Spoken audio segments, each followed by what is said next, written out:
بسم الله الرحمن الرحيم إن الدين عند الله الاسلام.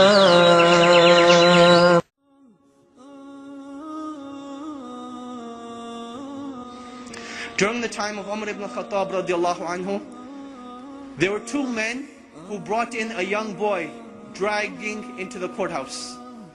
So Umar ibn Khattab radiallahu anhu, he asks him, what is this? What is going on? Why are you dragging him into the courthouse? They say, this boy, he killed our father.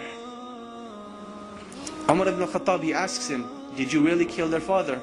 The boy says, yes, I did kill their father, but it was by accident. My camel, it used to tread on their property. So one day, their father took a rock and hit the camel in the eye. And I saw the camel suffering, and it made me furious and aggravated. So I took a rock and I threw it at the father. It hit him in the head and he died. So Umar ibn Khattab radiallahu anhu, he asks the two brothers, will you forgive this young boy for this accident? They say, no, we want qisas, we want retribution. So Umar ibn Khattab radiallahu anhu, he asked the young boy, do you have any last words, any last wishes, any last requests? And the young boy says, yes. My father passed away and I have a younger brother. And my father left some money behind for my younger brother. I would like 3 days to go and retrieve this wealth from a hidden place, so that I can make sure my brother gets it when I die and pass away. So Umar ibn Khattab, he thinks this boy is making up the story. He's like, boy, what are you talking about? What wealth, what father, what young brother? The young boy, he says, trust me. Umar ibn Khattab, he says, okay, I will trust you, but find a guarantor for you. Someone who will guarantee that you will come back. The young boy, he looks around, there's a packed courthouse. Will someone not help me today? And everyone, as the boys looking around, they turn their face away, they turn their faces down. No one wants to help this boy. Then from the back of the courthouse, a hand races up. Whose hand is it? Abu Dhar al-Ghifari radiallahu anhu, the noble and illustrious companion who gave da'wah to so many of the tribes. He says, I will be the guarantor of this boy. Now understand what it means to be the guarantor. Meaning that if this boy does not come back, it is the head of Abu Dhar al-Ghifari radiallahu anhu that will be chopped off, that he will be killed. Abu Dhar al-Ghifari, he says, I will be the guarantor. So the boy goes away. The first day goes by, the boy is nowhere to be seen. The second day goes by, the boy is still nowhere to be seen.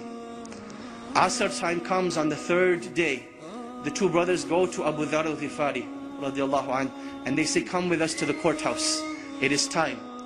Abu Dhar al-Ghifari radiallahu anhu says, I will come to the courthouse, but the day does not end until Maghrib.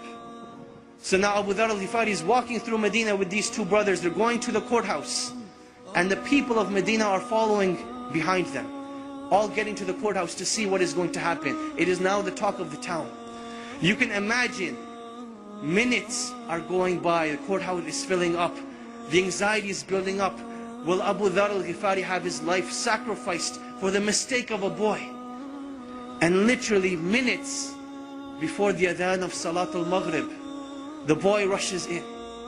People are now shouting, they're happy, they're wondering what's going to happen, will everyone be forgiven, will everyone be happy, what's going to happen?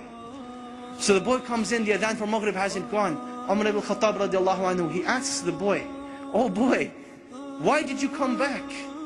I did not send a spy behind you, I did not send anyone to follow you. What made you come back? He said that I did not want anyone to say that a Muslim gave his word and did not fulfill it. So I came back.